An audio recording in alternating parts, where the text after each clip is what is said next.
वायु पुराण को पढ़ो, रावण संहिता को पढ़ो, उसका अध्ययन करके बताओ कि माँ रेणुका कोई सामान्य नारी नहीं थी, भगवान परशुराम जी की माँ। मैं उसका उल्लेख मैंने हरियाणा के उस मंच से भी किया, आप उसे खोल करके सुन ला।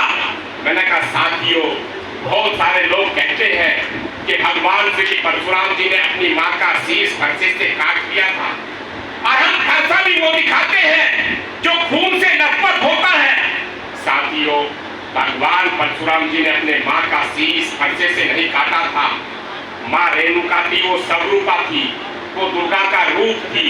अगर माँ रेणुका को जानना है तो उठाइए अपनी गाड़ी और जाइए वहां पर नहान में। माँ रेणुका का बहुत बड़ा वरदान है, और जाके वहां दर्शन करिए, माँ रेणुका को भी समझ करके आइए। मैं उन नेताओं को कहता हूँ जो नेता वो उल्टा सीधा मंच पर से बोल जाते हैं। साथियों, इसलिए मैं ये बात कहता हूँ कि माँ रेणुका का वो प्रसंग आता है रावण संहिता में, और 3 स्थानों पर उसका प्रसंग उस कालखंड में आता है जब उनके 5 पुत्र थे। किसके 5 पुत्र थे? ऋषि जमदग्नि के 5 पुत्र थे, उसमें सबसे छोटे भगवान परशुराम जी थे। तो उन्होंने अपने पुत्रों की परीक्षा की। जैसे राजीव कहने लगे कि अपने पुत्रों की आज परीक्षा लेता हूं किसी बात के ऊपर, कोई अंताक्षरी कर लेता हूं, या फिर कुछ महापुरुषों के नाम पूछ लेता हूं बेटों से। आप भी करते होंगे इस बात, कभी कभी मन में ख्याल आ जाता होगा। ऐसे ही ऋषि जमदग्नि जी ने कहा कि जाओ 5 पुत्र आओ और मेरी आज्ञा सुनो, मां का शीश उतार करके आओ।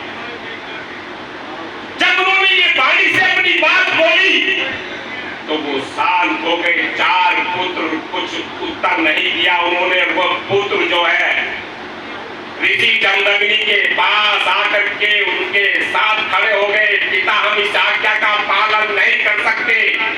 परंतु उन्हीं ने भगवान परशुराम जी ने कहा, पिता की आज्ञा हो गई है, मैं आपकी आज्ञा का पालन करूंगा। और वो कुटिया की तरफ जाते हैं जहां माँ रेणुका होती है। जब माँ रेणुका वो शीश लेने जाते हैं तो वो भी हड़बड़ाते हैं और कुटिया के गेट पे जाकर के खिंचकने लगते हैं। लेकिन माँ रेणुका देवी स्वरूपा थी, वो जानती थी इस बात को कि मेरे शीश को पिता की आज्ञा का पालन करने के लिए भगवान परशुराम के रूप में परशुराम आ रहे हैं। उन्होंने कहा, पुत्र आगे बढ़ो और आगे बढ़ो, अपने पिता की आज्ञा का पालन करो। आपको इस वरदान आपको है ये, और मैं अपना शीश उतार करके आपको सौंपूं और पिता को जाकर के सौंप देना, मेरे इस आज्ञा का पालन आपको करना है। जैसे ही वो शीश उतार करके उनके हाथों में सौंप दिए माँ रेणुका परशुराम जी के, इतने में ऋषि जमदग्नि जी वहीं पर उनके 4 पुत्रों के साथ वहां आते हैं। और जैसे ही वो हाथ में उनका शीश होता है तो कहता है कि आपने पिता की आज्ञा का पालन किया है, परशुराम आप कोई वरदान मांग लो। ऋषि जमदग्नि भी कोई सामान्य व्यक्तित्व नहीं थे, वो सामान्य ऋषि भी नहीं थे, उनके पास भी दिव्य शक्ति थी। उन्होंने कहा, कोई भी आप मेरे से वरदान मांग लो। तो किसी परशुराम जी ने केवल एक ही वरदान मांगा कि मुझे अपनी मां का ऐसा ही शरीर दे दीजिए। तो तुरंत उनकी जाकर के शीश में चला जाता है।